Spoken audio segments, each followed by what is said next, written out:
fofos e fofas, estamos aqui com mais um post delas e hoje vamos trazer um assunto que foi muito importante no ano de 1997. Eu tô falando do Protocolo de Kyoto.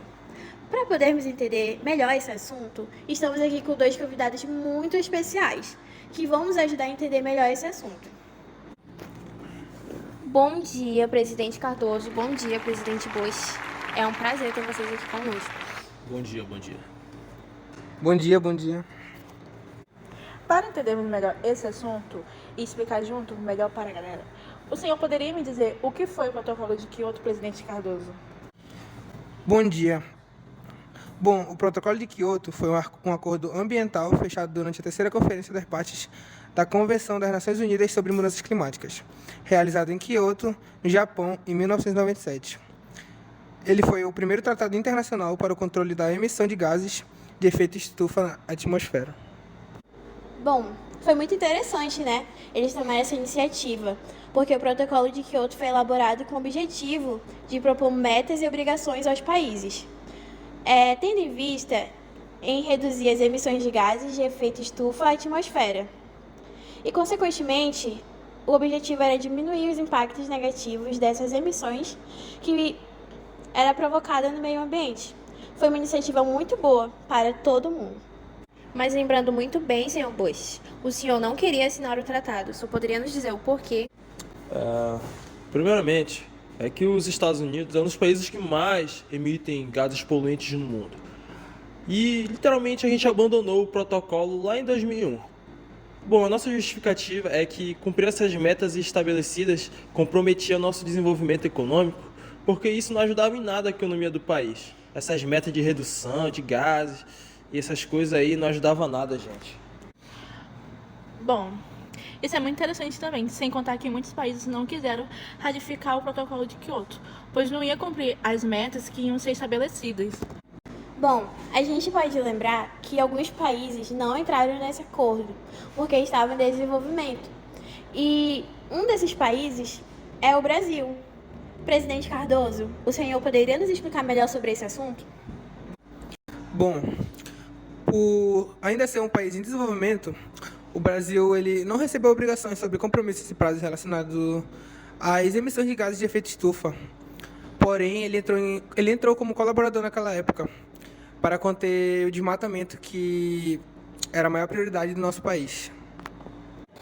Lembrando que Paris também não era em desenvolvimento, e visto que ele previa metas apenas aos países desenvolvidos, não obrigando países em desenvolvimento a reduzir as emissões de gás carbônico, o Acordo de Paris traz uma proposta diferente, pondo metas em todas as nações com um rigor muito maior que o imposto pelo protocolo.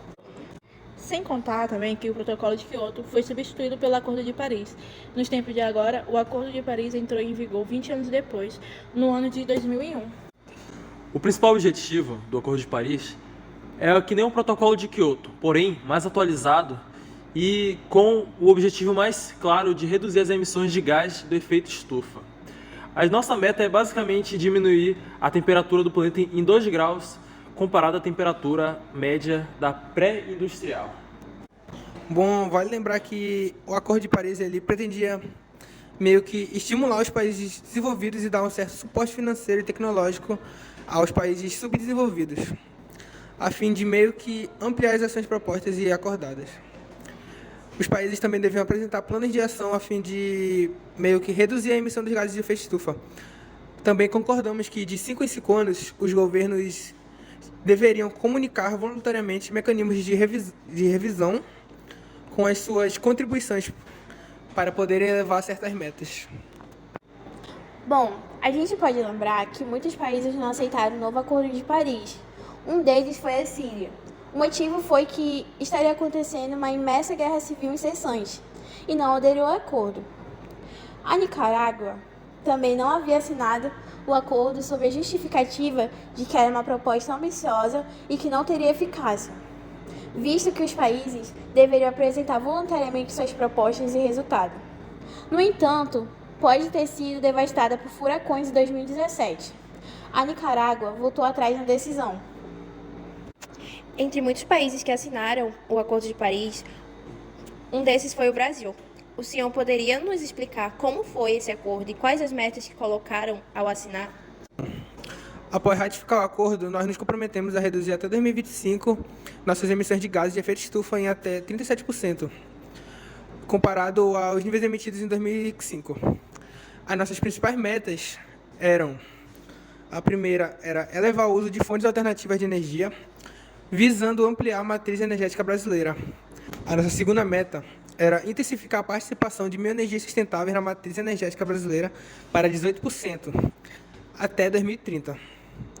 A terceira era utilizar tecnologias limpas nas indústrias, a fim de diminuir a emissão de gases nocivos à atmosfera. Já a quarta era buscar melhorias na infraestrutura dos transportes, inclusive nos transportes públicos. Nossa quinta meta era reduzir o desmatamento, evitando o aumento das temperaturas com a retirada da cobertura vegetal. Já não menos importante, era restaurar e reflorestar diversas áreas que praticamente perderam sua cobertura vegetal. Bom, lembrando que esse acordo está em vigor até hoje, com compromisso com o Brasil e outros países, com um acordo até de 2025. Lembrando que os próprios governos de alguns países não acreditavam na eficiência do Protocolo de Quioto, visto que ele previa metas apenas aos países desenvolvidos, não obrigando países em desenvolvimento a reduzir as emissões de gás carbônico.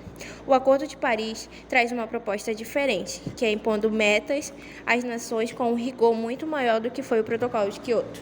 Bom, meus amores, esse foi mais um Pod Delas e eu agradeço pela presença dos nossos telespectadores. Quero agradecer também aos nossos especiais convidados, o senhor presidente Bush. Oh, thanks for the party and I see you next. E também o nosso querido presidente Cardoso.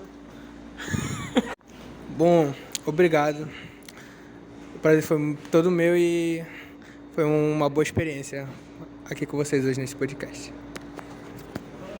Então é isso, meus amores. Um beijo da Anitta.